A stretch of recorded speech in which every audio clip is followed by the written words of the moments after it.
hij ooit zich in orde wird. Das Wort Neid ist. Der ooit sich über den nächsten Sinn Erfolg.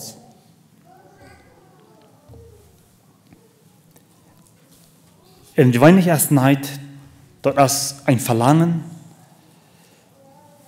der Mensch, der Erfolg hat, den Duld daran, den Rauf daran. Und den jeder Schein, Neid, den jeder Schein, so Mensch, neidisch ist jeder Schein, wenn sieht, dass der Nächste eins, wo vielleicht ein Schicksal hat. Wenn der Moment unterdrückt wird, ich habe die Wegstrecken dieses Leben an. Ein Mensch, der neidisch ist, der freut sich für seinen Tod. Neid ist ein Ding, was gestaltet wird, rückend.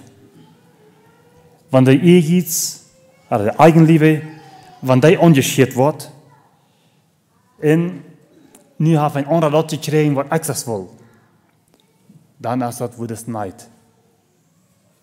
Ja, da wird er gekriegt. Da wir sind, was ich das will, ich wünsche das zu haben, mir auf die andere Leute gekriegt. Das ist, wo Neid vielmal, ja, das, wo echt Neid angesteckt wird. Wir wollen uns was Bilder nehmen mit der Bibel, im Alten Bund ist, wo wir können sein, was der Verfolgung bringt, wenn Mensch Neid im Herzen hat. Einfangen wir, ganz erst wie Kain und Abel, ganz Anfangstitel, weil es keiner sagt, dass Abel sein Opfer wird angenommen, sind nicht.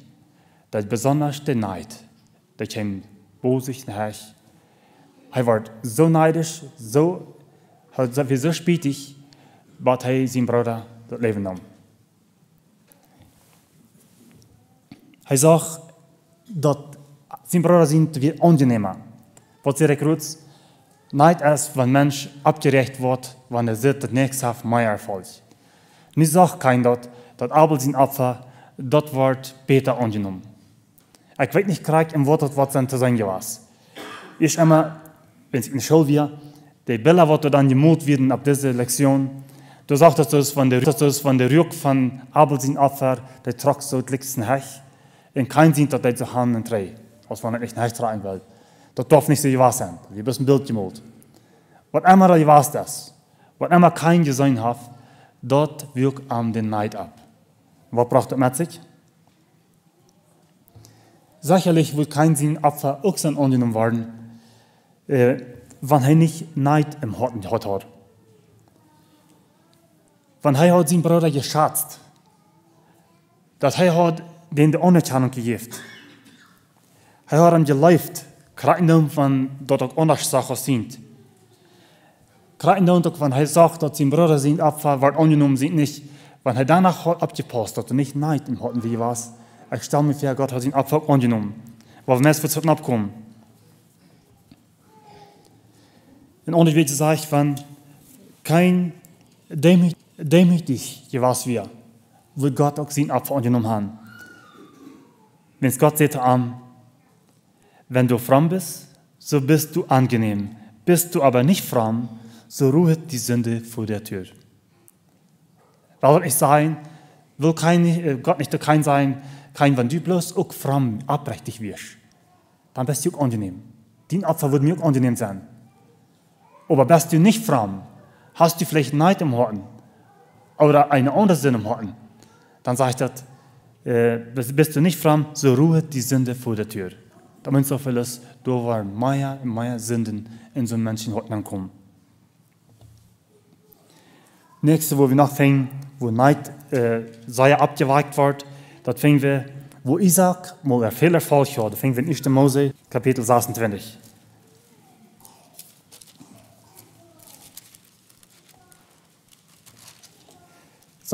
Vers 12 bis 14, wenn wir uns das ängstlich mal lesen. Und Isaac säte in dem Lande und erntete desselben Jahres 100-fältig, denn der Herr segnete ihn. Und er war ein großer Mann und nahm immer mehr zu, bis er sehr groß war, dass er viel Gut hatte an kleinem und großem Vieh und ein großes Gesinde. Darum beneideten ihn die Philister. Ich habe hier, Gott sehen diesen Isaac hier in besonderer Weise. Er ahnt, seine Zoll und Menschen nimmt, fein om toe, en dort wagt den Neid ab von den Philister. Der Nubasch. Zij wil het niet van de ook veel mal. Maar ik wil dat aan ons hoort manchmal, want we zijn dat mijn Nuba, die heeft meer erfolg. Die ook had vliegt, van eind nach wenn jas ik, en die heeft meer dan van zijn akkers gekregen. Den sind wir nicht so verhüllt als meint. En dan wacht de Neid in ons ab. Dan willen we ons tjen, wil we den tjen van de opmol in die wegstrik houden. En neem wat man kan. Hier ist das, wo wir wacker sind, dort Neid nicht in ons Wort anspielen kann. Wann der nächste Erfolg hat. Das, was hier so passiert von Isaac. Würden diese Menschen durch im Land, die Philister, würden nicht haben können, auch einen großen Erfolg schaffen, wenn der gottesfürchtig wie was? Gott sehen diesen Isaac. Wir fingen auch von Josef und seine Brüder. Fingen wir nicht Mose 37. Was ein Trouble hat, dass der Vorher nimmt, diesen Josef ein bisschen besonders. Er schätzt ihn sehr viel. Und danach nach den Träumen, was Josef abschämt, das wirkt ein großer Neid in der Brüder er hat ab. Und die gehen den alles Schlechte. Was täten sie an? Schließlich wollen sie ihn anbringen, zu gehen lassen, verkaufen sie an. Aber das wird Neid mit sich bringen. Die 1. Mose 37, Vers 11. Das heißt, und seine Brüder beneideten ihn, aber sein Vater behielt diese Worte. Das nur dem, was er die Träume verteilt hat, was er gehört hat. Du sagst bloß, die Brüder, die fangen sich an zu euren, die werden neidisch, aber der Führer, der behält diese Wort, was der Junge gesagt hat. Also, was wir hier sehen, ab Bett stehen, ich bin kein, in New York hier ist bei Josef, dann sei wir das Neid, das ist ein furchtbarer Tyrann, das ist ein Gewaltherrscher, der will in Ordnung sein, unnötig.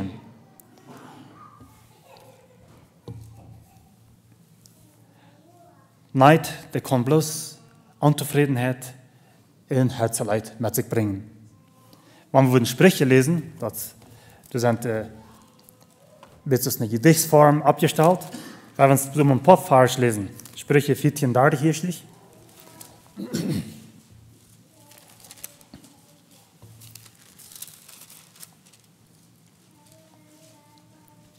Sagt, ein gütiges Herz ist des Leibes Leben, aber Neid ist Eiter in den Gebeinen. Ja, ein gütiges Herz. Nächsten Gott tun, das kriegt das Gegenteil von Neid. Neid kennt den Nächsten nicht gut. Den Nächsten einmal das Kleinste, einmal das Schlechte. Aber hier sagt es, ein gütiges Herz ist des Leibes Leben. Man hat das Dingchen, aber Neid ist Eiter in den Gebeinen. Eiter ist mit Tee. Das ist von der Schwerenden. An die Gelenke schwerenden. Wie viel Kraft, wie stark sind wir, wenn an die Gelenke voll schweren sind. So gekränkt wird uns Leben, wenn wir Neid rumloten. Sprüche 28, Vers 22.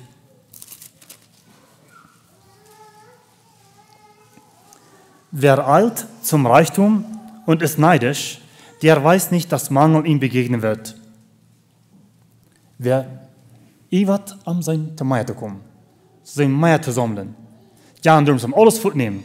Wer eilt zum Reichtum und ist neidisch, der soll dann teilen, dass in sein Leben noch nach Herzeleid kommen, viel Herzeleid kommen. Das, was Sprüche sagt. Ein Sprichwort sagt so, Neid ist der Wurm, was all die beste Frucht anfragt. Dann kann ich sagen, all das Gute, was in meinem Leben kann, nach rückkommen, wird alle ungefrieden von diesem Wurm. Und andere wird gesagt, ich kann nicht gut mehr rückkommen, wenn ich immer Neid im Herzen bin. Alle beste Frucht fragt er an. Kein Ding kann gut genug getan werden, dort das untergetan wird, immer wahrer als zu wünschen. Daheim betreten die Daten. Wo sei wir nicht, dass das Neid als bei ganz kleinen Kindern besonders eine große Rolle spielen wird? Wenn ein Chocolate angedealt soll werden, En dat wordt zo goed als mogelijk verzocht in de midden af te snijden. Terwijl de nijd wil gaan, dat zal eerst gemeten worden. Dan wil ik dat laatste. En die kost het laatste. Dat is niet gestaan, ons bij ons grote mensen. Dat wie wel einmal dat beste. De nächste kan dat tweede beste, of dat nächste kriegen. We kennen wel veel mal.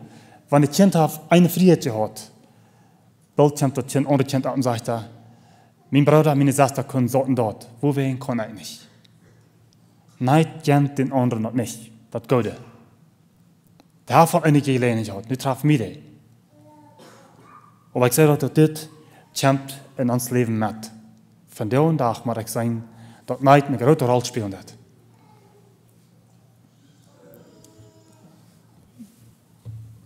Een neidige mens, die heeft het niet toe met tevreden dat hij dat krijgt wat in zijn heen, wat in zijn bereik is.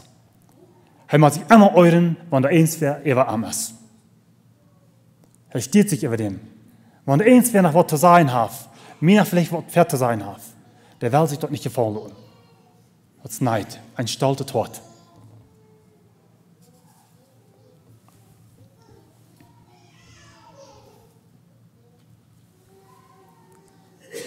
Ik zeg groot,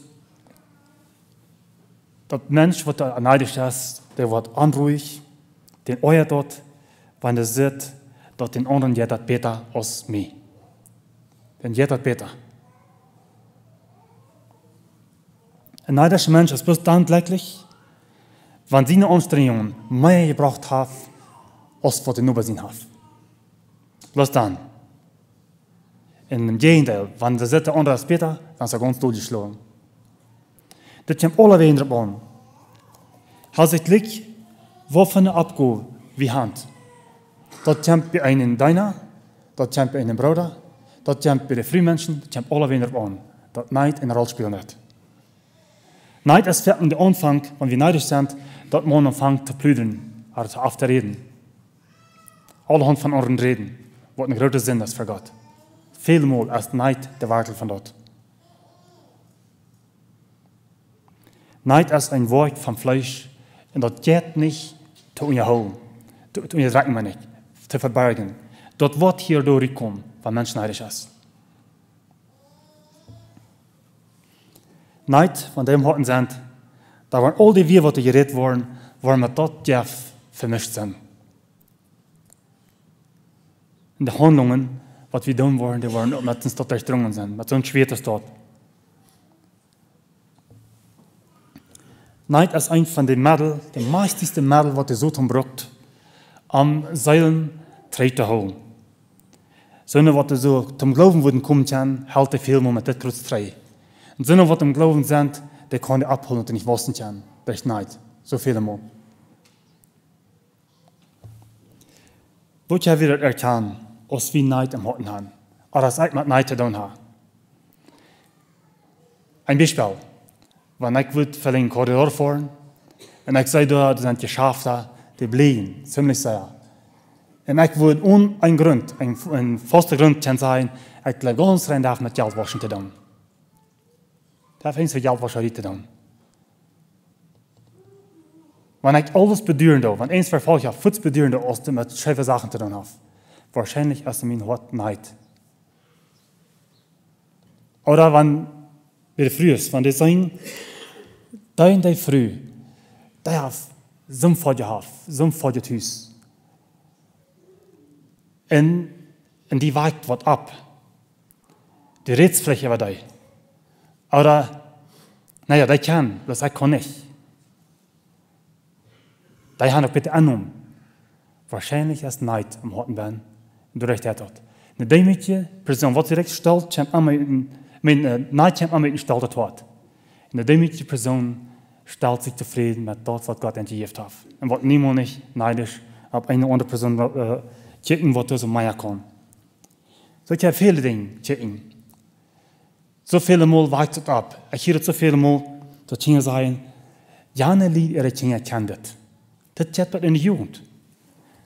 Seine Jugend, jene Lied ihre Kinder, die kennen das, die kennen das. Wo wir ja wenig. Wo wir ja wenig. Und viele Mal wenn sie neidisch sind, gehen sie den Grund zu sehen, was so mehr kann, gehen sie im Stich. Sei wird für Neid in viele Hinsichten an, wie wir noch viele mehr Dinge erwähnen können, wo wir können sagen, Neid hat das im Schwung gebracht. Das Neid im Hortenband. Wir wollen noch einmal den Vers lesen, wo Jakobus das so wichtig schildern hat. Was Neid ist, was wir da sagen, was wir tun. Neid ist ein kleines Vier, was da kann ein großes Vier anstecken. Die Tongue kann das auch tun, aber das Neid vielmal fängt das an. Ja, und da kann große Städte, große Wälder ganz durchbrennen. Wenn es dort dort gelingt, dass er in mein Hort oder in dein Hort kann ein kleiner Funken, ein kleines bisschen Laut, dann schmeckt von Neid, dann hat er den Anfang gemerkt für einen großen Schaden. Sehr großer Schaden. Große Gebiete können durchbrennt werden. Viele haben all das in ihr Glauben Schiffbruch erlitten, weil sie können nicht annehmen, dass der andere mit mehr Erfolg schaffen kann als sie. Viele haben ihr Guf, was sie gekriegt haben sie ungegruft, wenn sie sagen, der andere kann besser. Und als sie mit das versagt worden, kriegt man das. Zu sie gehen. Bis zu sie gehen. Lass der andere, was besser kann. Und das hat Neid wie der Wartel von das.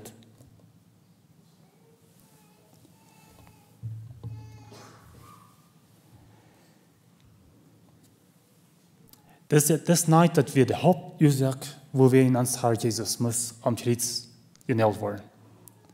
Menschen können das nicht annehmen, dass Jesus herkam.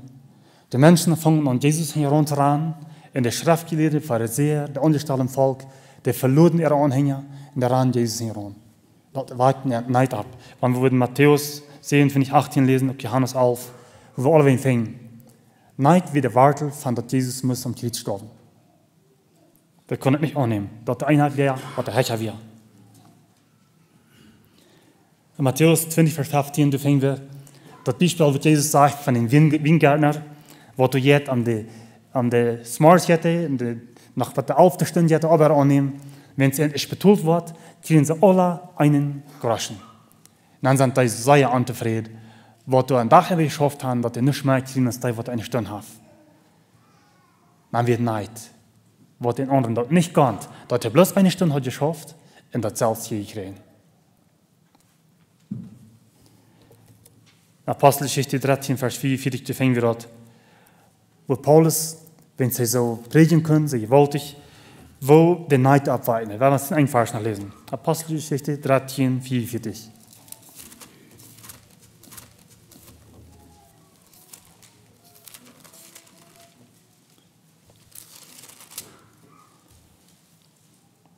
Da aber die Juden das Volk sahen, wurden sie voll Neides und widersprachen dem, was von Paulus gesagt war, widersprachen und lästerten.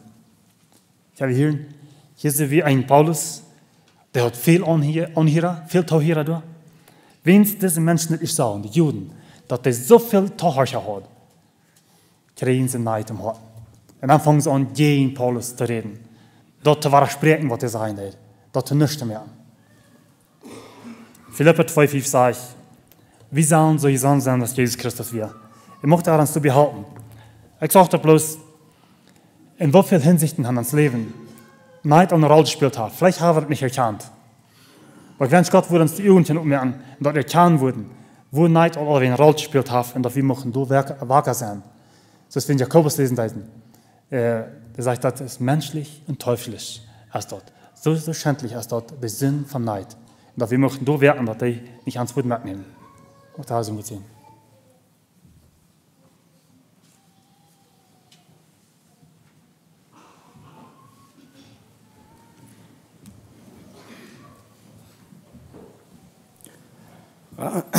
Bei uns singen Nummer 500.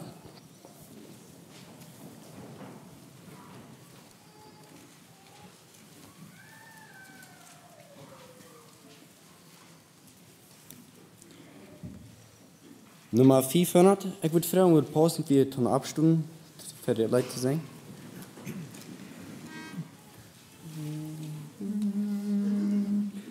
Meine Hände waren voll von Dingen, die mit Stolz ich einstmals nannte mein, edlen Stein in gleichen goldenen Ringen, strahlten sie mir sauberhaft und fein.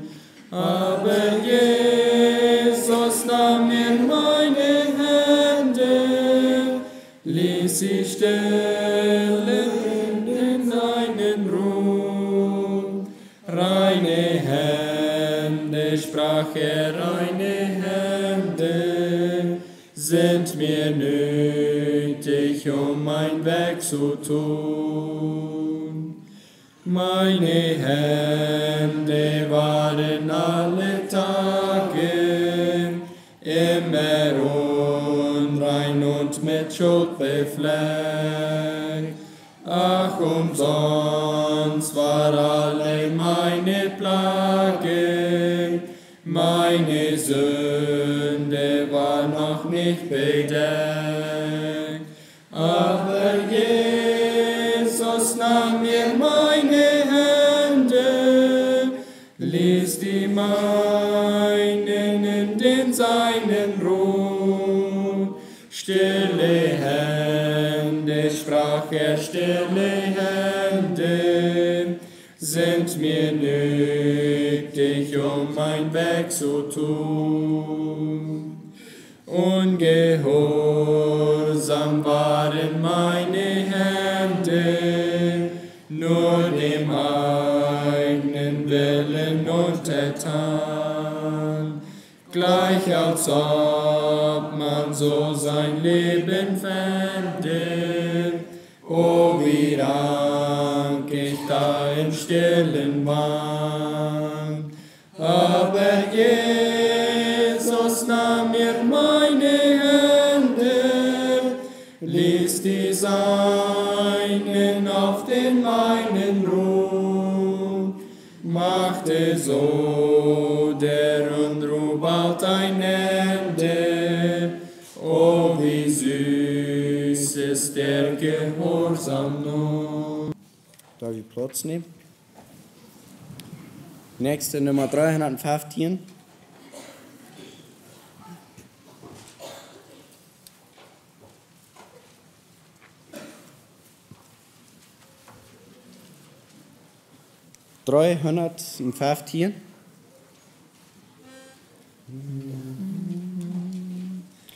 Brüder, liebt und dient einander alle Zeit, alle Zeit. Ich habe dort noch einmal anfangen, das wird leer. Ne?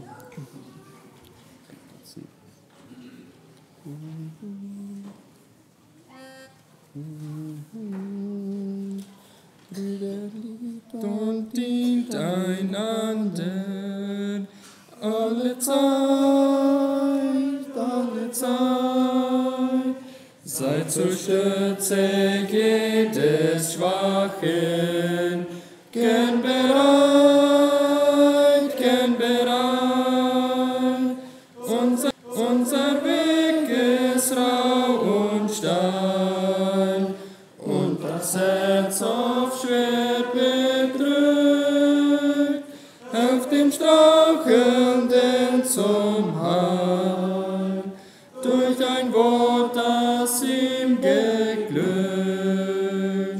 Brüder, liebt und dient einander alle Zeit, alle Zeit. Seid zur Stütze jedes Schwachen, gern bereit, gern bereit. Lasst uns Trauernde besuchen, in der Not, in der Not. Denn du weißt nicht, was schon morgen dich bedroht, dich bedroht. O, so hilf dem Nächsten heut, hebt das hast ihn beschwert, wer dem Bruder dem wird Segen selbst beschert. Brüder, liebt und dient einander, alle Zeit, alle Zeit. Seid zur Stütze jedes Schwachen, gern bereit, gern bereit. Liebe leuchtet hell und Länder, manches weh, manches weh, richtet tief gebeugte Blicke auf zur Höhe, auf zur Höhe. Darum helft mit Rat und Tat, seid zum Dienste froh bereit, und sie wirft zur goldenen Saat für die selige Ewigkeit. Brüder, liebt und dient einander, alle Zeit, alle Zeit. Seid zur Stütze jedes Schwachen, gern bereit, gern bereit.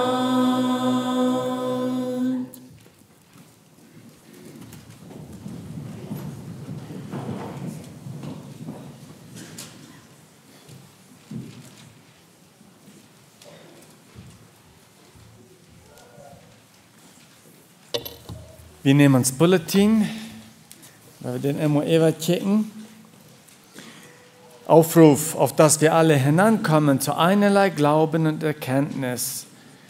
In der nächsten Vers sage ich, untadelig bis auf die Erscheinung unseres Herrn Jesu Christi. Das Zitat übrigens sagt, großer Gott, lass meine Seele zur Reife kommen, ehe sie geerntet wird. So, der Hartscham, das wieder wurden in geistlicher Reife durchstehen. Hier sei wir inzwischen ein Leitwort vom Jugendkurs sein, nur der bekommt Merkung. In der Lagerte sind von der die Schwester Isaac Bommons, war das Wort durch so, in der kleinen Gruppe durch. Erstens habe ich von der, ich glaube, 3 Numerach, der Jugend beim Park in Kampotieren, so bringt Stelle mit, dass ihr dort gesetzen kann. Zweitens, die Andachten in der Buwa-Klassen ist der Bruder David Wieb in unserer Klassen bei Niefeld.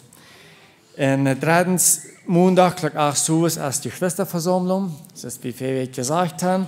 Und wir werden wieder merken mit der Prediger wohl, die Zustimmung, so bitte Mädchen dort, Montag, gleich 8 Uhr, alle Geschwister. Viertens, Dienstag, gleich 7. März, haben wir ein Meeting, alle 3 Distrikten top. Friedensort in die Hoffnung in Schönfeld. So, bei uns dort so morgen. Und der Ursache, wenn Montag die Schwester zeug ist, und denkt sich auch, als was ist, zuwiss auch. Und was das Weg nicht Jüngerschaftskurs sein, so Mädchen dort Jugend und ein Glied, dort wollen wir dann die abschieben, einen Weg wieder. Wurden dann noch haben können, wenn das so up ist, nie, aber wir wollen das dann immer evaluieren, wenn wir diese Buben haben. Fünftens.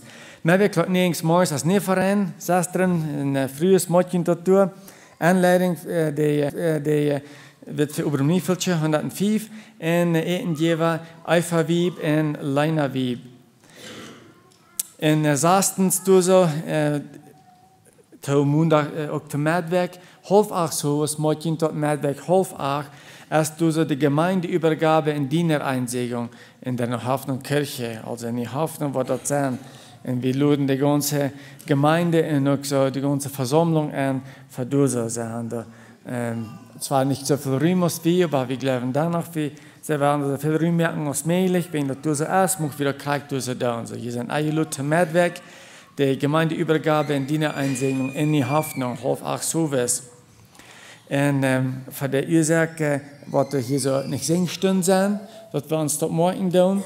Und ich möchte aber danach die Nummer in auch die Bücher lesen wat dus erst voor de andere medewerker, want wat du erst zo, dat zijn dan de nieuwe jonge broeder en zusteren, wat dus nu de gelegenheid hebben. En dat voor de 43 jaar is het Alma Peters en dat thema Leben Christi, dat eerste. De 65 jaar is Eva Neufeld, dat Leben Christi nummer 2. En voor de 87 jaar is het Nancy Friesen, David, dat eerste poort. Dat Buik David. De 9 jaar is Alex Harms en dat gaat om Mose, dat eerste poort. De 10 jaar heeft Jake Neufeld en dat gaat om Jozef.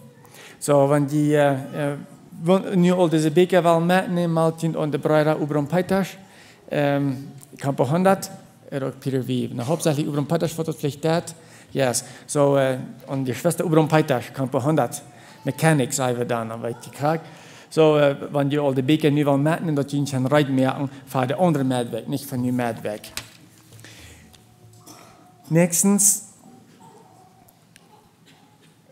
hier so ook 3, nu de Gemeindeübergabe en Diensteinsegnung. Damit sagen wir, so der Herr will, dat dan al de nächste Sonntag, de 6. Mai, al daar ook wat Gottesdienst zijn, van hier al geleerd. En ja, het wordt zo weit, wo wir 303 anfangen van te reden. En de eine oder andere, der hat vielleicht al veel gebeten en geprüft, wo wir haben, wie wir hier, wo wir dort haben.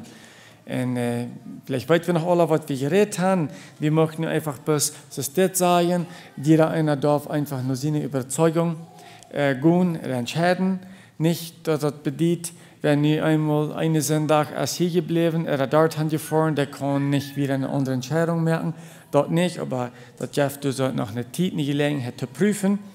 Und wenn einer andere sagt, er mag doch gehen oder er mag doch nicht gehen. So, prüft dort ein bisschen durch, merkt klar. Und wenn in diesem Fall jemand sagt, okay, ich habe von der Überzeugung, wir wollen in die Hoffnung mithalten, ich habe klar, wir wollen durchgehen. Und wenn die hier so einen Abend haben, dann meldet bitte, und dann, wo wir dann mit dem Komitee reden, zum Beispiel als het Sonntagsschullehrer, als het Ascher, als het Versänger, oder was anderes ist, wenn jemand dann wird hier so eine Sache hinterluten, dann mal den Post, dann wollen wir das ordnen. Also, ihr seid nicht gebunden, wenn die hier eine Abgabe haben, dort die werden ihr seid bleiben. So, mal den Post und dann werden wir das wieder betrachten und ordnen, den Weg. Wenn jemand die Entscheidung merkt, für nächsten Sonntag wieder, als es all getrennt. In Nürnberg erst kriegt diese Übergabe der Einsegnung, wo wir werden alle dort sein, wenn die Hoffnung Gemeinde taub. 7. hier so, sei wir Donnerstag als nicht Gemeindechor, wegen sie Medweg zu singen und du all geöffnet worden haben. 8. Freitag, Klock 8 Service als Jugendabend, also Jugend Tüte eingelut. 9. Sinnung, Klock 7 Mars als ein Thema von Mana, so Jungs in Mana, die sind alle eingelut. Die Jungs dürfen auch alle kommen, Jugend, Jungs knapp, so sind nicht blöd, auch zu kommen. Und hier so wieder auch Tiendens, nächste Sonntag, 7:30, erst dann öffentliche Gebetsstunde, Gemeindegebetsstunde. So, wir uns dort morgen, dort wird nicht für jeden 8:30 morgens Gebetsstunde für die ganze Gemeinde. Fürbitte, Gemeindegründung, diese Übergabe, das ist nie ein Anfang, was wir merken, dass der Herr mag uns gnädig sein in das. 12. Almosen, von letzter Sonntag werden 16.743 Peso und 62 $. Und ebenso auch, check mal, ob die Hoffnung sieht, du hast eigentlich nicht nachgekommen an sie sieht, Lesematerial. Der Andachtsbeker, du so Nummer 8, wie die Hoffnung sieht, der Andachtsbeker, Leserfreund und Monatsblatt. Die 3 sind Unternehmen, die wurden die Aschesfrauen, also die wurden dort vom Schalf holen und dort diese Uitstellen beim Rückgehen, dort diese Dinge, diese guten Unternehmen. Ist da noch was da fehlt? Okay, als nächstes haben wir dann einen Gesang von der Jugend. Bitte schön.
Denn es sollen wohl Berge hinweichen, mit Hügeln hinfallen, aber meine Gnade soll nicht von dir weichen, und der Bund meines Friedens soll nicht hinfallen, spricht der Herr, dein Erbarmer.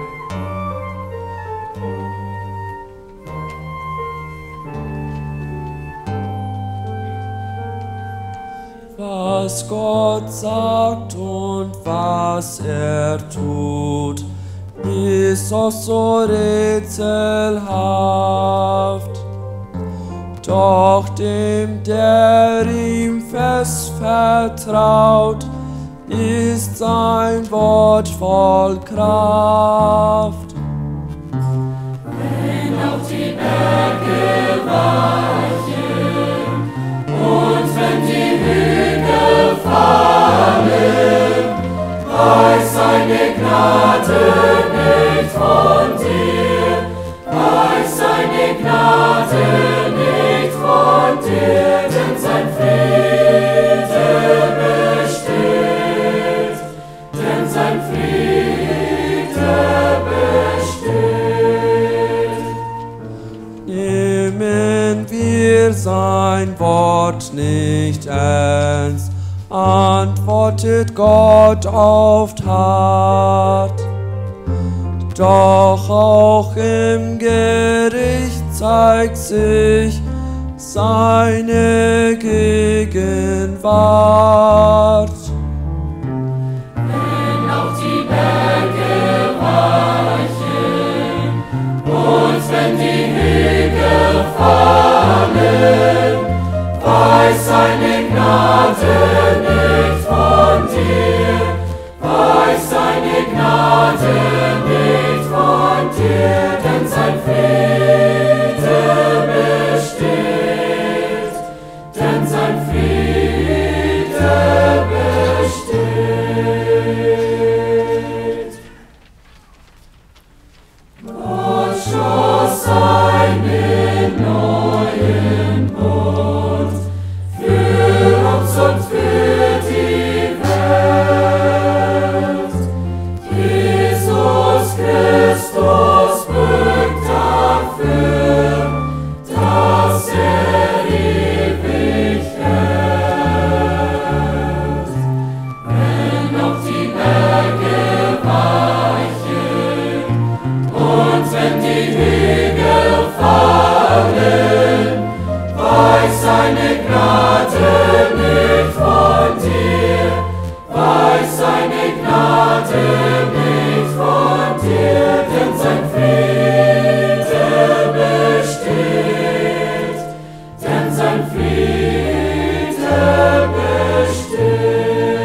Dankeschön, Jugendlehrer. Denn sein Friede besteht, nicht so? Sagen sie durch so. Ja, Jung, wir merken das, wenn die andächtig in zierliche Kleid abtreten, in dem Herrn loben, und durch so, diesen Segen gehen, sagt man. Ich könnte das einmal sagen, und merkt, dass wir das ist dort. Gottes Segen, und jeder hat das Wort von Bruder John. Das Segen.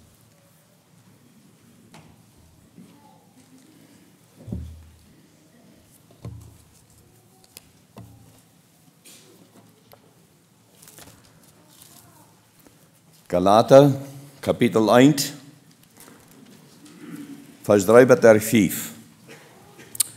Gnade sei mit euch und Friede von Gott, dem Vater und unserem Herrn Jesus Christus, der sich selbst für unsere Sünden gegeben hat, dass uns errettete von dieser gegenwärtigen argen Welt nach dem Willen Gottes und unseres Vaters, welchem sie Ehre von Ewigkeit zu Ewigkeit. Amen. Gnade und Friede von Gott. Wat beter zou ons wensen, als onder deze genade en onder deze vrede te leven. Wat kan schijner, wat kan hässlicher sein, als onder deze genade en vrede Gottes te leven. En de grote verraag is door, dat van jou kan, onder deze genade zijn, in dem Herrn dafür Lobpreis en Dank te brengen, dat ons wird helpen dat, hier onder te leven. Goed. Wir wollen von dir uns ein bisschen nennen, wir können ein sehr kleines Port von dort, was die Bibel über sagen hat, das ist Gesetz und Gnade. Wenn wir hier haben das Gesetz, und hier haben die Wohnst eine Goat. Und wir sagen, wir Goat, die du hast nicht antworten, aber für die wir sagen, wohnst Goat, Gesetz oder Gnade. Wirst du sagen, das ist beides Goat? Man tracht sagen, das ist beides Goat. Bloß was das Gesetz allmählich tun kann, dort ist die Gnade. Und von der wir das ganz vorige Wort Gottes in uns haben, und dafür das Reden, was das Gesetz nicht kann, durchführen, oder vollkommen machen, dort ist die Gnade. Und dann dachte ich, über noch so eine große Versammlung über zu checken. Was für eine Verantwortung mit dem Wort zu tun, was für eine gewaltige Verantwortung, wenn einmal das Wort nicht mit Recht ausgeteilt worden. Aber von der anderen Seite, was für ein großes Verreich, mit der kraftvollen Wort Gottes anzugehen, und einmal zu sein, was hat das von der Tanz zu sein. Besonders an das gedacht, Gesetz und Gnade. Als Tagsvers, weil wir uns alle Verse nehmen, Römer Kapitel 6, Vers 12 bis 18. Römer 6, Vers 12. So lasst nun die Sünde nicht herrschen in eurem sterblichen Leibe, ihr Gehorsam zu leisten in seinen Listen. Auch begebet nicht der Sünde eure Glieder zu Waffen der Gerechtigkeit, sondern begebet euch selbst Gott, als die da aus den Toten lebendig sind, und eure Glieder Gott zu Waffen der Gerechtigkeit. Denn die Sünde wird nicht herrschen können über euch, sind mal ihr nicht unter dem Gesetze seid, sondern unter der Gnade. Wie nun? Sollen wir sündigen, dieweil wir nicht unter dem Gesetz, sondern unter der Gnade sind? Das sei ferne. Wisset ihr nicht, welchem ihr euch begebet zu Knechten in Gehorsam, des Knechte seid ihr, dem ihr Gehorsam seid, es sei der Sünde zum Tode oder dem Gehorsam zur Gerechtigkeit? Gott aber sei Dank, dass ihr Knechte der Sünde gewesen seid, aber nun gehorsam geworden, von Herzen dem Vorbilde der Lehre, welchen ihr ergeben seid. Denn nun ihr frei geworden seid von der Sünde, seid ihr Knechte geworden der Gerechtigkeit. So nicht mehr Knechte der Sünde, sondern so aus so einer Art frei geworden. Und das ist ein kraftvolles Wort. Was ich mal nennen das wohl kraftvoll als Gottes Wort. Dass Menschen haben können zu dieser Freiheit kommen, von dem Gesetz, und sind unter die Gnade gekommen, aber die Gnade nicht brauchen zum Sündigen, und mein die Gnade ist groß, und das ist ferne. Wie oft, dass ich will Gott seine Gnade nu brauchen, die Freiheit, was ich nu habe, wo ich leben kann, dass ich diese Freiheit wird brauchen zum Sündigen. Wie oft von dort. Wenn die Wirklichkeit kann, was Gnade ist, Da wird man in keinem Fall, weil sich dann ein klein bisschen nach dann denken, und dann kann ich vielleicht doch nach dit und dort in Jahren tun, was jen wird Gottes, als wie sie stoi und jede Genode. No, das ist so, das ist ferne.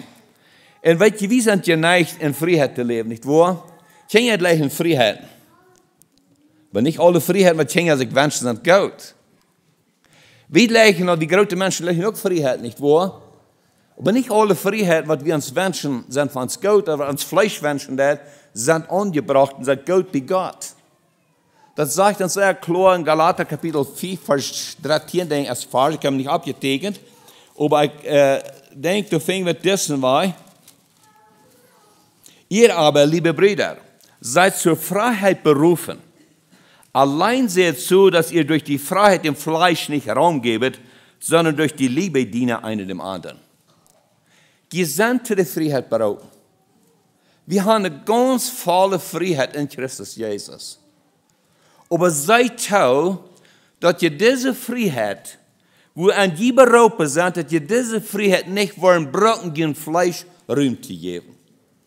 Und von der schon da scheint es, dass aber viel der Fall ist, dass Menschen meinen, das wird nicht so nahe sein. Sie geben das Fleisch Raum, weil sie sind ja zu der Freiheit bereit. Da wird Gott sagt, diese Freiheit ist nicht dort, um ans Fleisch Raum geben. Diese Freiheit ist da, um Gott zu dienen. Und ihr habt gesagt, da checkt man immer, was ich alles könnte tun und was wollte ich noch alles tun, damit ich bestehen kann. Und wenn ihr die Genode, da sieht man, dass was Gott getan hat, wo ich leben kann, am nicht dienen kann. Und dann habe ich so ein Verlangen, am zu dienen, und ihr diese Genode, dass ich eine große Freude habe, am zu dienen. Und ich tue mir mehr, ist das, ein Leben in der Heiligung, ja, aber diese Genode Gottes in Segen zu sein, und zu Gottes ihr dort zu sein. Ich las eine Geschichte, was mir sehr rührend war. Und das hat ein Jung, was er sich immer träumt. Jungs haben manchmal träumen, was je oder wünschen, was je mal alles von tun. Jeder will einfach mal ein Semi-Fahrer sein, nicht so? Oder die will noch mal ein großes Schaf ran. Was sind deine Träume, Jungs? Was will ihr tun, wenn ihr groß sind? Vertel dir mit den Eltern, was ihr interessiert, was ihr wollt tun? Hier ist ein Junge, der hat einen Traum in sich, er immer war eine Vision, was er will tun, und er ist groß war. Und ich will ein Semi-Fahrer sein. Wovegen? Mit dann halt Freiheit. Dann sehe ich, was ich tüß angespannt in der Arbeit. Dann kann ich von tüß, und dann kann ich will Long Distance fahren, nicht bloß dicht bei. Ich will lange Trips machen, dann kann ich weit und breit mir rumreisen. Das was ich will, aber ich bin noch zu jung. Und dann, wenn sich alt nicht mit dem Utschaffen, er muss mit 21 Jahren lernen, was er diese Lessons kriegt, was er will haben, zum Trailer fahren. Und dann hat er Utschaffen als Eier, und er lehrt aus dem Mechaniker, dass er will keine Mechanikarbeit tun. Und dann, wenn er so in dieser Arbeit ist, dann einmal verlässt er sich. Tüß hat christliche Eltern, und er wird sehr pünktlich mit einer Kirche gegangen, zu der Bibelstunde, was wir wären, in der Kirche. Als Junge ging immer mit, ganz respektvoll, hat viel geschätzt, sehr mitgelebt. Aber nun ist es mit einer schlechten Gruppe, als wo ich schaffen hat, dann einmal, da fängt er an zu pflegen, er fängt an zu trinken, und er fängt an, einmal nach der Bar zu gehen, und wird sehr glücklich, und lasst in die Bibel zu sehen, nicht mehr die Bibel lesen. Manchmal was ich eigentlich an meine Eltern zu wiesen, nicht mehr von Jesus will. Ich will einen Schritt wieder gehen. Er nimmt seine Bibel und fängt an Blätter zu reiten, er redet ganz zwei. Leicht er bloß eine Kleiderschüffel an. Er redet seine Bibel ganz zwei. Bloß um die Eltern zu wiesen, dass von Jesus will er nichts. Mit der Mama, dann war er und die Kleider und seine Schüffeln andrehen und der, oh, hier ist eine zweite Bibel. Sei zwei geredet. Der Elternbetrieb, das groß, was ich sage. Das ist das Wort, was der Eltern sehr schwor macht. Und wenn es 21 wird, so, und ich werde alt genug, nicht kriege ich seine Vorlesens. Dann fängt an zusammen zu fahren. Das wird für etwas fein. Dann kann man von Tüß sein, kann lange Trips machen, kann das aber schein geht. Und ich will in der Freiheit leben. Aber was meistens ändert, er nicht in der Freiheit leben. Was der meistens ändert. Und er wird anders wie so anstrengend. Er wird so meid in Trailer fahren, so eine lange Trips. Er wird vielmal ever meid. Und er sagt einmal, da wird ich doch Freiheit, wie ich Freiheit. Und dann, ein Tag, klok 4 morgens. Tjampa fallen speed op een grote heavy aangefahren in de stad op touw. En bitte kan stad, hij maakt dat niet door de weergas in de crossing. En dat licht daar rood op hij is aangesloten. Hij jaagt even maar rood even. Maar dat is dan camera's, dat is vandaag meest interessant. Zijn camera's wordt krak afgenomen. En dan blijkt ze het op. Wanneer hij ze stipt aan het rode aankomt. En dan blijkt ze het op. En dan wacht hij op dat het dag wordt. Weer klok 4 morgens en dan is het weer. Wacht hij op. Wat had je doen? Ik zie maar rode even voor. Dat was een grote strooszadelleven, dat had het ook. Maar niet bestaat. Hij was zo dankbaar dat je blaksen deed. Dat ze hem niet anders opgehouden hadden. Want ze hadden zien, Sammy had een slechte ding met. Maar er bloos zich zo tevreden dat het niet weer aangeworden wat hij alles met had. Ja, bij de stroofzadel liet hij hem bloos. En dat was een grote stroofzadel. En hij werd hem eenmaal dat Sammy voor en al die tickets dat hij betalen moest. En pommel al van de moment dat hij driverlicense sloos geworden. Hij wordt maar bloos opgeven met de long distance voor. En hij wordt bloos met short distance. Kort enger. Dan kan hij maar ten nacht thuis zijn. Nou, dat dat, weet je. En dan had hij gelegenheid, zo was pünktlich einmal naar de bar te gaan. Want einmal am Jank dat hij dichtbij en kan naar de bar gaan, kan gaan drinken. Dat leven nog een beetje een ervaring. Die vrijheid had hem niet de hand gebracht. Wo hij dacht, wo hij de vrijheid wil aanbrengen. En dan, een dag, kwam zijn vriend am hof en zei, kan ik die metnemen? Ik zie ganz in de eng met mij. Ik zie rein ganz in de eng. Ik ga niet weer de stad. Ik kwam naar het kerk voor en ik was zijn in de wandel wat je van mijn leven. Nou weer met naar het kerk voor. En dan zet hij door de lied. Met de vriendelijke zegt hij. En zo welkom ze weer was in het kerk. Had hij wat zo gereed.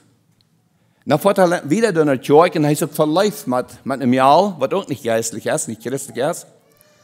Nou eenmaal dan vangt hij van te reden, ik leid het als een tijd dat ik een wandel met mijn leven.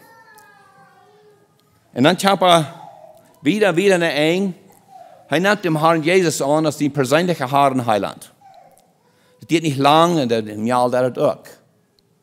En beschrijven wir dat ze weer een zeer glückliches Ehepaar in de gemeinde. Ze leefden met. Dat weer een vrijheid. Maar weer een andere vrijheid. Als hij einmal gedacht had wat hij maar leven wordt. Nu leeft hij werkelijk in de vrijheid. Dat weer een vrijheid.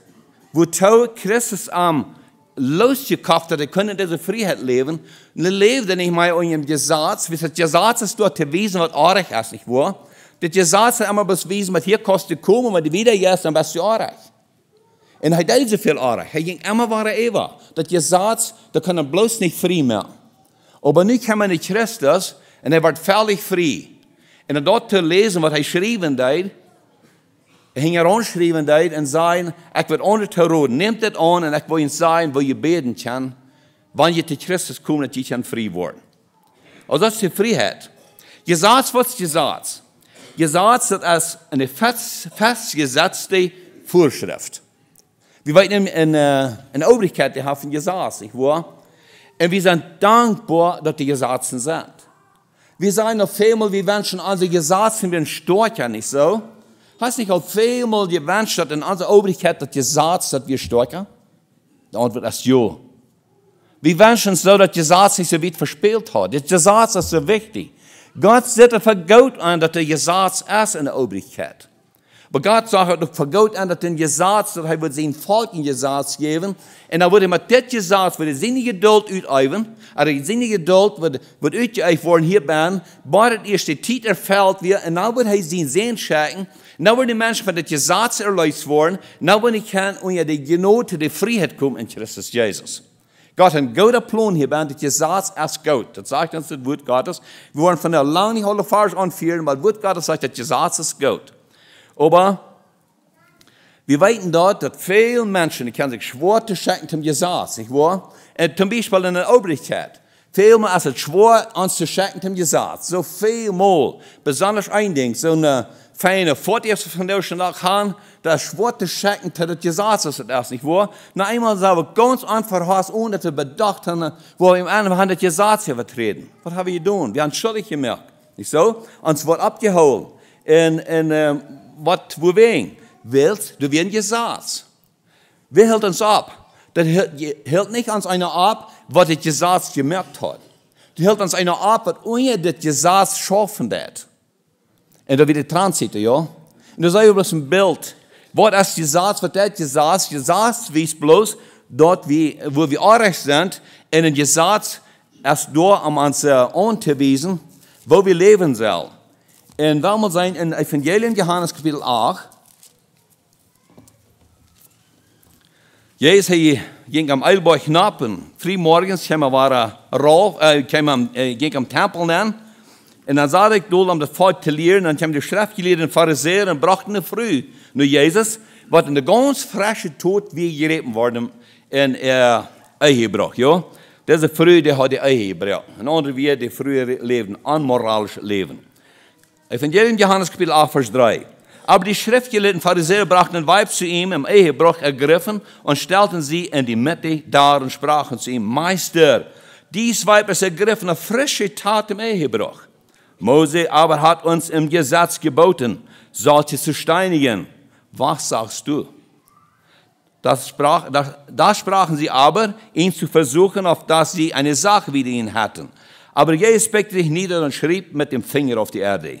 Als sie nun anhielten, ihn zu fragen, richtete er sich auf und sprach zu ihnen, wer unter euch ohne Sünde ist, der werfe den ersten Stein auf sie. Und beugte sich wieder nieder und schrieb auf die Erde.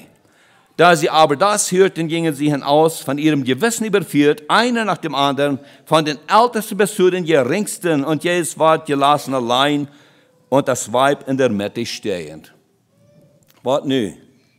Hier brauchen sie eine Früh, um Gesetz Moses nur. Wird Gesetz Moses reich? Nee, das wird ganz reich. So eine Früh ist, das soll gesteinigt werden. Das Gesetz der Lüden, diese Früh ist den Tod schuldig. Und sie brauchen dem, zu sein, was Jesus überdaum ist, zu sagen, aber wo er so barmherzig wird, wo er so gnädig wird. Und sie wollen einmal versägen, was wird Jesus mit das tun. Und Jesus schrift man, fängt ab ihr. Und sie stellen wieder Frauen. Dann einmal sagt Jesus, okay, wer von ihnen das Unsinn? Der kann den ersten Stein schmieden. Der erste, was hier kann sich Telchan geben, aus nichts Sinn ab sich der Hand, schmiedet den ersten Stein. Hier hat einer war ich, hier hat der nächste war ich, von dem Ältesten von so an, sagt, hier bei den Geringsten, alle von Jesus war ich. Keiner schmiert einen Stein, wenn Jesus durch allein mit, dass er früh ist. Dann fragt er, wo sind die Verkläger? Wo sind die? Dann war ich, jo. Jesus sagt, was sagt Jesus da wieder? Jesus aber richtete sich auf, und da er niemand sah, dann das Weib, sprach es ihr, Weib, wo sind sie, deine Verkläger?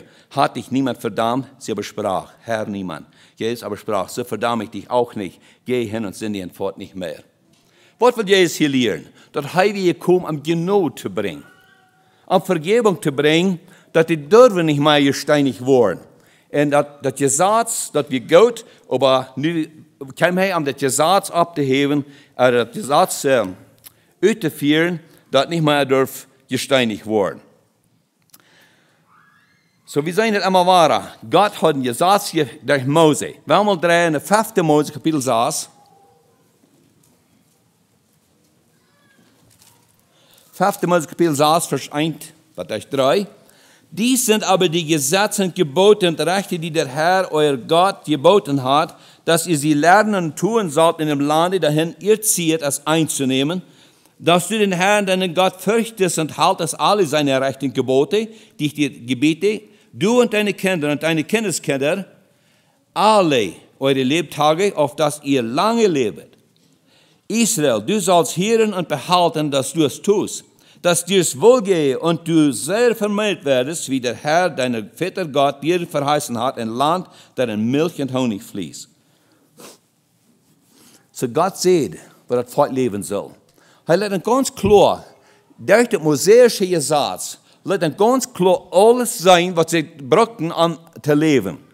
Und sie dürfen nicht sich immer verdammt fühlen oder veracht fühlen, weil Gott hat ihr das Gesetz gegeben und sie können sich danach richten. Und da war ein kleines Wiedergehen, Vers 20 wieder. Wenn dich nun dein Sohn heute oder morgen fragen wird und sagen, was sind das für Zeugnisse? Gebote und Rechte, die euch der Herr, unser Gott, geboten hat, so sollst du deinem Sohn sagen, wir waren Knechte des Pharao in Ägypten und der Herr führte uns aus Ägypten mit mächtiger Hand und der Herr tat große und weise Zeichen und Wunder an Ägypten und Pharao und allem seinem Hause vor unseren Augen und führte uns von dannen, auf das er uns einführte und gebe uns das Land, das er unseren Vätern geschworen hatte. Und der Herr hat uns geboten zu tun nach allen diesen Rechten, dass wir den Herrn, unseren Gott, fürchten. Auf dass es uns wohlgehe alle unsere Lebtage, wie es geht heute des Tages. Und das wird unsere Gerechtigkeit sein vor dem Herrn, unserem Gott. So wir tun und halten alle seine Gebote, wie er uns geboten hat. So was sollen sie? Sie sollen ersehnt sein, was Gott getan hat, durch eine mächtige Hand, wo er einfach durch Ägypten geführt, wo er Pharao behandelt hat, was für eine Text da passiert wird. Gott sagt zu das Volk, er sagt zu den Vätern, das soll die jüngeren Jungs verteilen. Weswegen? Das jüngere Nachkommenschaft wird bekannt worden mit dem Gesetz, mit dem Wort Gottes, das wird wichtig. Und von dem ist es wichtig, dass die von dem an die jungen Menschen bekannt machen, was ist das Gesetz und was ist die Gnade, um das eine ganze Festigkeit kriegen, reut zu werden, wieder Ehrlichkeit zu lernen. Das wird Gottes sagen. Also so ist es wiedergeregt worden.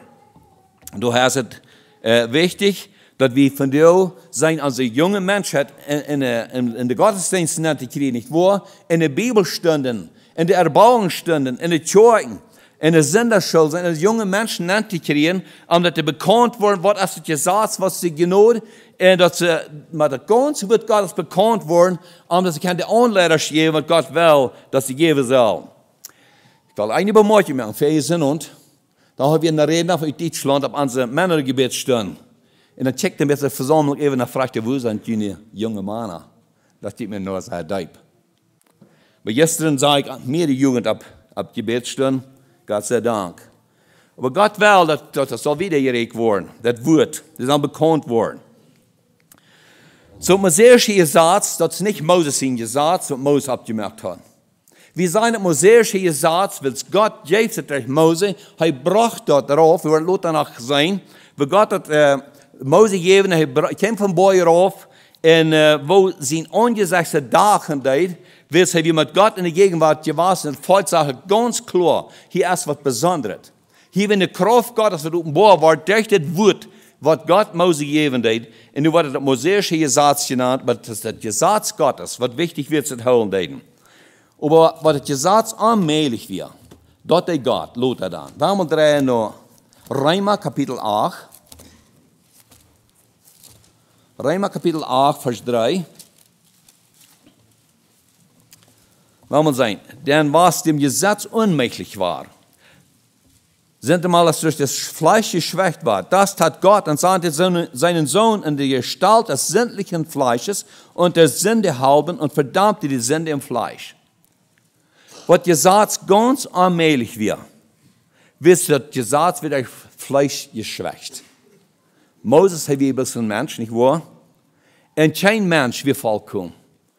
Und daher sagt es, was Gesetz allmählich wird, dort der Gott und schickt sein sehen in die Gestalt von sinnlichem Fleisch. Ich will uns ein bisschen ein Bild machen. Wohin muss Jesus am Kreuz sterben?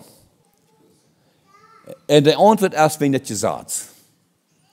Wenn Gott das will seine Gnade kundtun, und aber der Sinn, der wird so mächtig, der Sinn, der wird so schrecklich in Gottes Augen, nun muss Jesus für unseren Sinn am Kreuz sterben. Wir haben uns verdient, am Kreuz zu hängen. Ich habe mich verdient. Wenn da bei mir passiert, was ich mich verdient habe, mir haben sie Nägel da geschlagen. Und du wirst auch da. Die wirst auch am Kreuz sehen, was du verdient hast.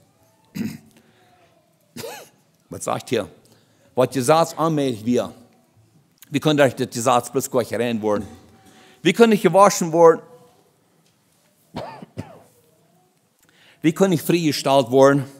Dort ist Gott, er schickt ihn sehen. Und dort ist die Gnade. Hier ist die Gnade. Was ist Gnade? Ein göttliches Erbarmen, en die verzeihende Güte Gottes. Ich habe gestaunt, ich kijk bloß im Duden noch, was wir die Duden, wo bloß die Bilder beschrieben sind, kein geistlicher Buch wird wir sein. Was wird die Duden sein über das Wort Gnade? Und weißt ihr, was die Duden sehen über das Wort Gnade?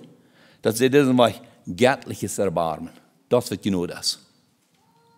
Ein göttliches Erbarmen. Was noch? Verzeihende Güte Gottes. Das wird Gnade ist. Das, was wir uns gut verdienen können. Ich sehe das schon am Anfang. Gesagt, das schafft Menschen immer, vielen Menschen verdient, charakteristisch die Juden, die ging mäßig von den Gesetz wegzukriegen, weil bloß wurden drehen, nur Galater, Kapitel 1, da fängt mit an, wo die bloß was der trägen Gesetz nicht wollen. Wie es dann teilen, wir bloß mit unseren guten Worten, aber irgendwas zu merken. Und so schaffen von den vielen Menschen, die nehmen immer nicht diese Gnade an, und die leben in ihrem Gesetz, und die schaffen, und die hoffen, dass wir nur Gutes getan haben. Even in ihren sogenannten Christen. Mag ich das wahre holen, dass Menschen einmal dann Lieder dann alle geworden und sagen, ich hoffe, ich will nur Gutes getan haben, und ich hoffe, dass wir taurecken, ich hoffe, dass Last was mit dem Guten fallen, dass ich will nur getan habe, ich will der Reichtum Gottes gestellt worden, und weißt du, dass das Menschen, was nicht erkennen, was die Gnade ist. Deswegen ist es so wichtig, dass wir dem Wort Gottes sein, was Gnade, und dass wir sein, was es Gesetz haben, dass die Menschen können sagen, kick mal, das Gesetz wird die können nicht frei machen. Bloß sein, in ihrem Gesetz zu leben und alles not zu kommen, dass die Juden da sie wollen noch bloß wieder sich an die Beschneidung holen und wollen was damals sein durchzufahren und andere schlecht behandeln, was sich nicht anholen dürfen, andere meiden, was sich nicht anholen dürfen. No, ihr werdet was gesagt worden bei euch. Sie sind bloß nicht in der rechten Stellung. Wir haben Galater 1, Vers 8, mich wundert, dass ihr euch so bald abwenden lasst von dem, der euch berufen hat, in die Gnade Christi, zu einem anderen Evangelium. Was sagt Paulus, mich wundert das. So hastig, sie waren wegwegen da. Die haben ja was gehört, die haben noch den Geschmack, was Gnade ist. Die haben ja auch Park gelassen von der Gnade Gottes. Nur immer wenn wir waren weg, gedreht, waren nur Gesetze, wir wollen bloß sagen, alle Dinge nur zu kommen, was mosaische Gesetze sind. Und da waren es Tauregner, das ist das, wo wir dann ewig gehen. Und Paulus sagt, mir wundert das. Weil die Menschen hat geneigt, ich will bloß mal mich verdienen, und dann sollt ihr reden. Aber Gnade erst nicht verdienen. Gnade ist das annehmen, was Christus für uns verdient hat. Dort ist das Gnade ist. Göttliches Erbarmen. Nu hebben we drehen, dat van met mijn ervaring, we kunnen zeer veel mensen aanvieren, maar groot in deze Hinsicht haben, wat het al zijn, die Gnade net gezegd.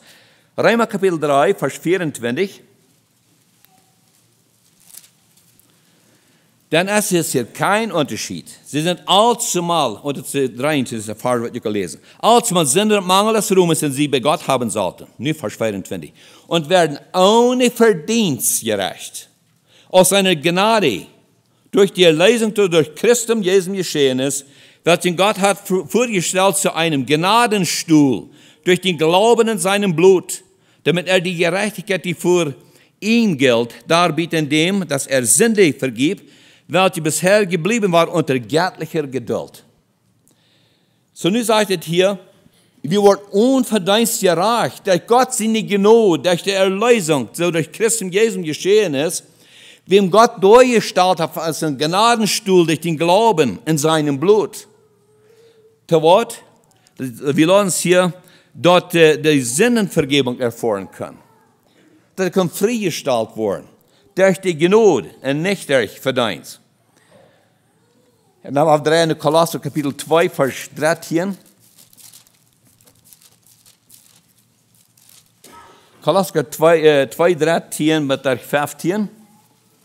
Und er hat euch auch mit ihm lebendig gemacht, der tot war in den Sünden und in eurem unbeschnittenen Fleisch und hat uns geschenkt alle Sünden und ausgetilgt die Handschrift, so wie der uns war, welche durch Satzungen entstand und uns entgegen war und hat sie aus dem Mittel getan und an das Kreuz geheftet.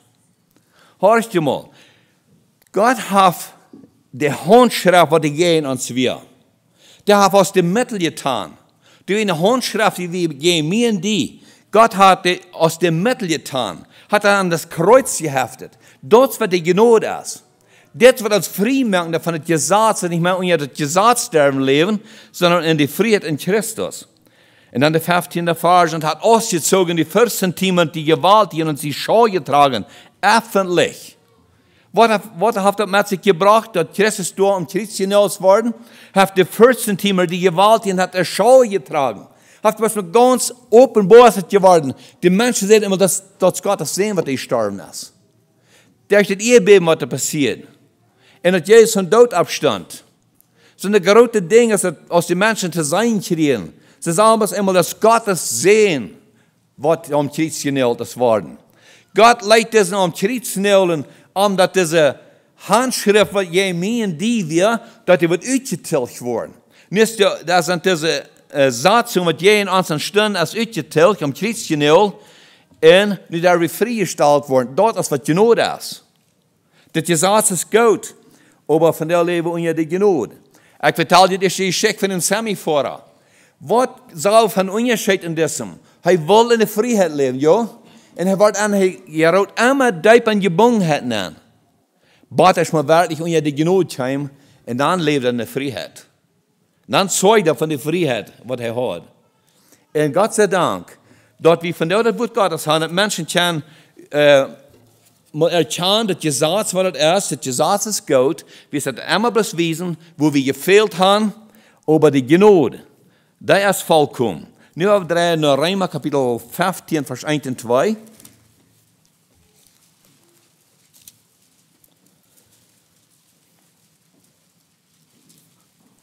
Römer Kapitel 5 wird leichter sein. Römer Kapitel 5, Vers 20 und 21. Das Gesetz aber ist neben eingekommen, auf dass die Sünde mächtiger würde. Wo aber die Sünde mächtig geworden ist, da ist doch die Gnade viel mächtiger geworden. Was heißt das? Das Gesetz ist neben angekommen, wozu? Auf dass die Sünde mächtiger würde. Dass die Menschen bitte erkennen können, was Sinn ist, wo Sinn anführen wird. Aber wo die Sünde ist mächtig geworden, ist die Gnade viel mächtiger geworden. Auf das, gleich wie die Sünde geherrscht hat zum Tode, als auch herrschte die Gnade durch die Gerechtigkeit zum ewigen Leben, durch Jesus Christus, unserem Herrn. Also das Gesetz geherrscht hat zum Tode. Menschen sagen es immer wahr, das Gesetz, das weiß man ganz klar, Sinn für zum Tod. Dort wird das Gesetz da. Dass die Menschen an die Ohren aufgehen, wo viel Sinn haben. Gott muss ein Gesetz geben, um den Menschen nicht sein sollen, in der Channel, wo viel Sinn haben. Wenn ich kein Gesetz ist, wo weiß ich, was Arich ist.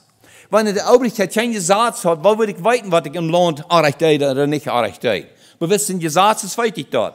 Wenn Gott den Sinn, die kein Gesetz gegeben hat, wo würde ich weiten, wo wir Arich tun? Wo würde ich weiten, dass Stehlen Arich wir? Wo würde ich weiten, dass Ehebrüchen wieder Arich wir? Aber Gott hat in seinem Gesetz ganz klar gestellt. In das Gesetz, Jesus hat bloß an der Terfell, dass die wenn ja Dinge sind, haben wir Arich. Aber nicht darf nicht mehr unter das Gesetz ans Verdammt fallen, sondern nicht aber unter das Gesetz freigesprochen worden durch die Gnade Gottes. Und das ist die Antwort. Na, ein kleines Detail ans Nannte führen von das im Alten Bund im Neuen, 2. Korinther Kapitel 3, Vers 7 mit A. Vielleicht habt ihr mal einer von euch morgens das gelesen. Bin die Morgen und auch lesen und dachte, das mag ich nach hier zum Schluss anführen.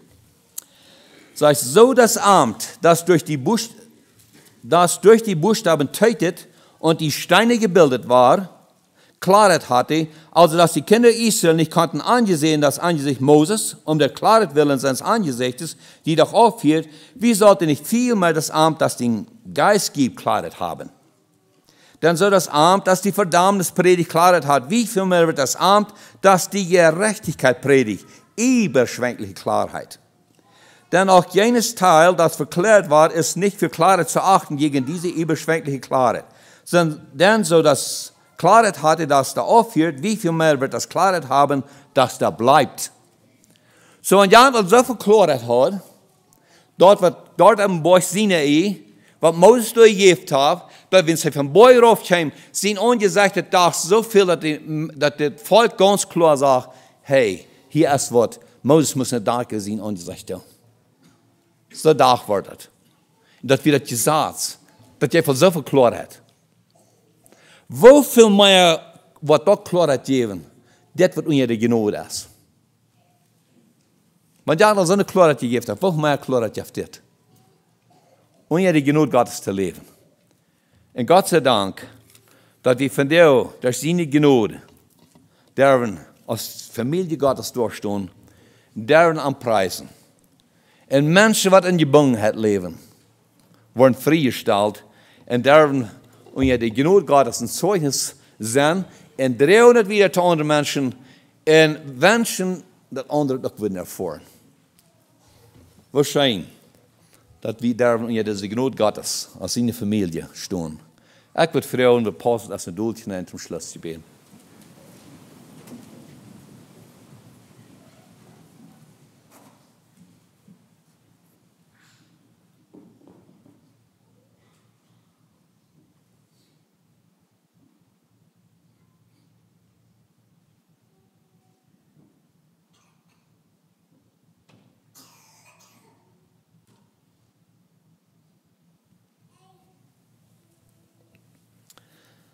Allmächtiger Gott vor dem Himmel, wir danken dir, Herr, dass du uns losgekauft hast und dass wir von dir dürfen in der ganzen Klarheit leben und ja, die Gnade Gottes. Herr, wir wollen die loben und die preisen, dir erhöhen, für wer die Beste, was du das und für diese Klarheit, was du auf diese Welt gebracht hast, dass Menschen, was die meinen, sie suchten eine Freiheit, sie meinen, sie leben in Freiheit und sie fangen sich über sehr deep gebannt. Und dürfen zu dieser Freiheit kommen in Christus Jesus, durch Gnade. Hab Dank. Wir danken dir, Herr, von dir und auch für die Barmherzigkeit und deine Einheit, für deine Geduld und deine Liebe. Aber Herr, ganz besonders für uns, was wir allein am Kampf sind, so viel Mal, Herr, wo wir fehlen, und sind wir terug im Gesetz nun gekommen. Vergib uns und lass uns sein, was die Freiheit in Christus ist, um die zu erhöhen und die zu verherrlichen. Im Namen Jesus. Amen.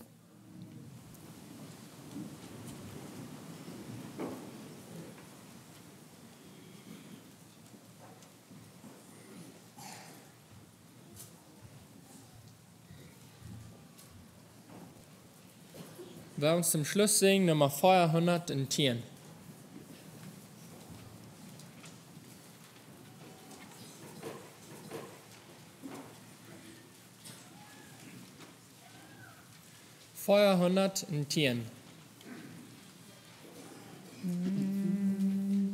Herrliche Gnade unseres lieben Herrn, Gnade viel größer als unsere Schuld, weil an dem Kreuze er starb so gern, so vollen Barmen und voller Hof.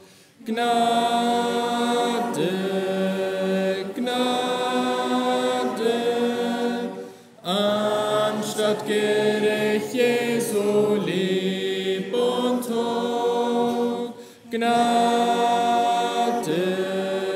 Gnade, Gnade viel größer als meine Schuld. Sünde, Verzweiflung, so eiskalt, drohend der Sinn mit ewiger Pein. Gnade viel größer, es freudig schau.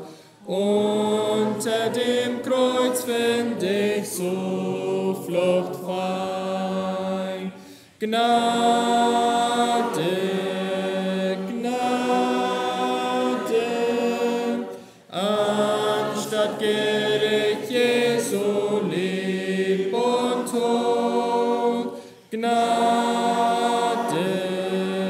Gnade, Gnade viel größer als meine Schuld. Schwarz sind die Flecken, die nichts macht gut. Was könnte völlig waschen sie rein? Siehe, es fließt eine Blut größer denn Schnee magst du heute sein. Gnade, Gnade, anstatt Gericht Jesu lieb und hoch. Gnade, Gnade, Gnade viel größer als meine Schuld. Herrliche Gnade, man darf ihr trauen. Jeder, der glaubt, wird völlig befreit. Du, der sich sehnet, dein Ziel zu schauen, willst du empfangen die Gnade hoch. Gnade, Gnade, anstatt Gericht Jesu lieb und Tod.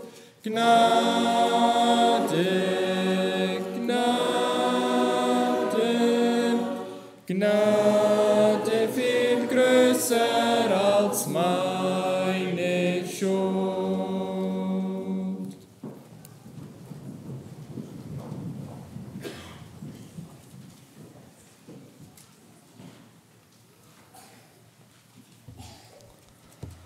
Gnade viel größer als meine Schuld.